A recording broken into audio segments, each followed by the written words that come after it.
This revenge story contains intense acts of retribution that may be excessive and could be disturbing to some viewers. The living room was a cave of shadows, the corner swallowed by darkness when Molly dropped her bombshell. "I'm leaving you, Lester," she said, her voice sharp and cold, cutting through the heavy silence like a knife. "Maurice and I are together now. I'm done here." She stood near the sagging couch, arms crossed tightly over her chest, her dark hair glinting faintly in the amber glow of the lamp. Maurice loomed beside her, his broad shoulders hunched, shifting nervously from foot to foot like a kid caught with his hand in the cookie jar. His eyes flicked to me, then darted away, too cowardly to hold my stare. My gut twisted, a hot, angry knot forming deep inside, but I kept my face blank, jaw clenched tight. "Give me a sec," I muttered, shoving past them toward the front door. I yanked it open, the hinges squealing, and jerked my head at Maurice. Outside. He hesitated, then shuffled out, his boots thudding against the porch planks. I didn't bother locking the door, just left it cracked open and turned back to Molly. The air buzzed with tension, thick and suffocating. Molly didn't flinch, her gaze locked on mine, daring me to snap. Through the sliver of the open door, Maurice's shadow stretched across the hardwood, long and distorted, a stain I couldn't scrub out. The fridge hummed in the kitchen, the clock ticked on the wall, mundane noises that felt ridiculous against the storm brewing between us. My hands balled into fists, nails biting into my palms until I felt the sting. "You planned this," I said, my voice low, a growl rumbling in my chest. "You and him." Her lips twitched, but her stare didn't waver. "It's over, Lester. Done." I stepped closer, heat rising up my neck, my pulse hammering in my ears. "You think you can just walk out? After everything?" She opened her mouth, then stopped, her eyes flicking to the door. Maurice shifted outside, his silhouette jittering like a cornered rat. I wanted to slam the door, lock him out, but something darker coiled inside me. Let him watch. Let him see what he'd wrecked. "Fine," I spat, venom dripping from every word. "But this isn't over." I grabbed her arm, pulling her toward the entryway. She gasped, eyes widening, but didn't pull away. The porch light spilled through the gap, carving sharp shadows across the floor. Maurice's voice cracked from outside, high and panicked. "What the hell, man?" I ignored him, pinning Molly against the wall. Her breath hitched, her body going rigid under my grip.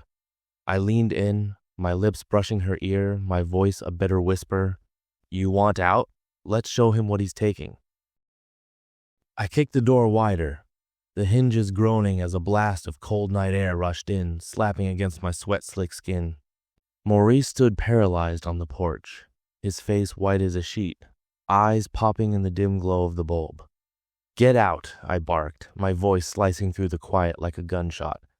He glanced at Molly, a desperate plea in his stare, but I stepped forward, blocking his view. "Now."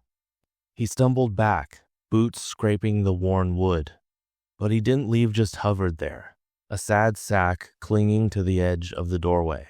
I wheeled back to Molly, my hands shaking with a fury I couldn't leash. She stood stiff, chest rising and falling fast, her eyes bouncing between me and the open door like she was plotting a getaway. "You think you can just leave?" I asked, my tone low and lethal, each word soaked in acid. "Like none of this ever meant a damn thing?" "Lester, please." Her voice broke, a thin thread of fear weaving through her calm. "Shut up." I seized her wrist, yanking her into me. Her skin burned under my fingers, a heat I used to know, now foreign and wrong. "You want him? Fine, but he's gonna see exactly what he's stealing." I shoved her against the wall, my body crashing into hers. She gasped, hands slamming against my chest, pushing back, but I didn't budge, couldn't. My fingers clawed at her shirt, tearing it up, baring the pale stretch of her stomach to the faint light. Her protests morphed into choked sobs, then something else, something that twisted my insides into a tight, sick coil. Through the door's narrow gap, Maurice's face crumpled, his mouth gaping in a silent howl. "Stop it," he shouted, his voice splintering. "She's mine now." I laughed, a rough, jagged bark that ricocheted off the walls. "Yours? You don't know shit about her." My hands slid lower, harsh and relentless, mapping every weak spot I'd memorized over years. She shuddered, her breath coming in short, broken gasps.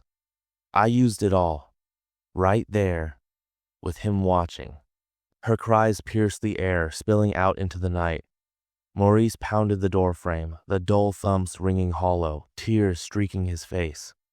"You're sick, man. Let her go." I didn't stop, couldn't. His horror, his useless rage, it fueled me, stoked the fire roaring through my veins. Molly's sobs shifted, her body giving in despite herself, and I grinned, a cold, cruel slash across my face. "See this?" I bellowed at Maurice. "This is what you're getting. A woman who can't even fight me off." He lunged, slamming into the door, but the chain rattled, holding him back. "You bastard!" he screamed, his voice raw and shredded. I tuned him out, zeroing in on Molly. Her eyes were glassy, far away, her hands clawing feebly at my arms. I hated her, hated what she'd done, what she'd turned me into. But I kept going, tearing her apart, breaking him too.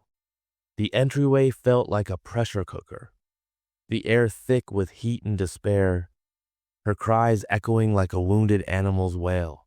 The porch light flickered, throwing wild shadows across the walls. Maurice's shouts faded to a hoarse croak, his fists slowing, his fight draining away. Molly's resistance collapsed, her body slumping against the wall, her breathing uneven and ragged. I stepped back, chest heaving, hands slick with sweat. The room tilted, edges blurring, and for a split second I didn't know who I was or what I'd become. I pulled back, Molly's breathing a jagged wreck, and growled, "Inside." She nodded, her eyes blank, trailing me to the bedroom like a ghost on a leash. The front door stayed ajar, and I flung the bedroom door wide too. I shoved her onto the bed, the springs groaning under her weight. She didn't resist, just crumpled there, staring at the ceiling, waiting. I climbed over her, hands rough, my mind a churning mess of rage and regret. "You think he's better?" I muttered, my voice thick with bitterness, scraping like sandpaper. "Think he knows you like I do?" She didn't answer, just arched up, nails digging into the sheets. It was too familiar, falling into this rhythm I'd carved over years. But now her movements were wild, frantic, like she was trying to claw her way out of her own skin. The bedroom was a war zone, clothes strewn across the floor, the lamp's weak light barely piercing the gloom. Outside, leaves scraped the window, cars droned faintly in the distance. And maybe Maurice's boots still scuffed the porch. Was he out there, ear pressed to the wall, listening to this implode?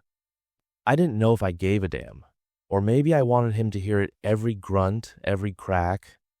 Molly's voice spiked, a raw, trembling cry as her body shook beneath me. I gripped her hips, my breath coming in short, ragged bursts. "Say it," I snarled, teeth gritted. "Say you're mine." She shook her head, tears streaming down her cheeks. "I can't. Say it." My shout ripped through the air, desperation, bleeding through the edges. Her mouth opened, but only a sob spilled out, her body buckling under our combined weight. I collapsed beside her, chest heaving, mind reeling. What the hell was I doing? This wasn't Menet, the man I'd been, but it was too late. I'd crossed a line I couldn't uncross. I stared at the ceiling, shadows twisting in the dim light. Molly curled into herself, her back to me, silent as a specter. The house settled into an uneasy hush, the air heavy and oppressive. Had Maurice finally bailed, or was he still out there, gutted by what he'd heard? The uncertainty gnawed at me, sharp and relentless. The mattress creaked as I shifted, my hands still shaking. I wanted to reach for her, to fix something, but my fingers hovered, useless. The room felt too small, the walls closing in, trapping us in this mess. I'd wanted to prove a point, to hurt him, but all I'd done was shatter us both. Molly lay crumpled on the bed, her breath fading into a brittle silence, and I stayed there, staring at the cracked ceiling. The room stank of sweat and regret, the air so thick it pressed against my chest. I rolled onto my side, watching her. She looked fragile, small, a stranger wearing Molly's skin. What did I do? I whispered, the words barely scraping out. She didn't stir. Her eyes were shut, her breathing shallow, like she was slipping away completely. I sat up, dragging a hand through my sweat-drenched hair. The open-doors bedroom fronted me, a glaring reminder of how exposed we were. Anyone could walk in. Anyone could see this disaster I'd made. I stumbled to my feet, legs wobbly, and staggered to the front door. The porch was empty, no Maurice, no shadow. Relief hit me, then nausea, sharp and sour. I slammed the door shut, twisted the lock, and pressed my forehead against the cool wood, letting it steady me. Back in the bedroom, Molly hadn't moved. I dropped onto the bed's edge, my hands trembling like they belonged to someone else. "Moll," I croaked, throat raw. "Say something, please." Her eyes cracked open, dull and lifeless, like she'd checked out hours ago. "What do you want me to say?"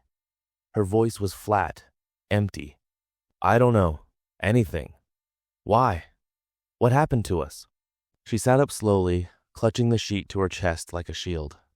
"You know why?" she said. No emotion, no fight. "You always did." I scowled, my pulse pounding in my ears. "What's that supposed to mean?" "You pushed me away, Lester." Her words were quiet, but they landed like punches. "Your temper, your need to control everything. I couldn't breathe. I needed someone who didn't choke me out." I laughed, a sharp, hollow sound that bounced around the room. "And Maurice? He's your hero?" The guy couldn't even face me without flinching.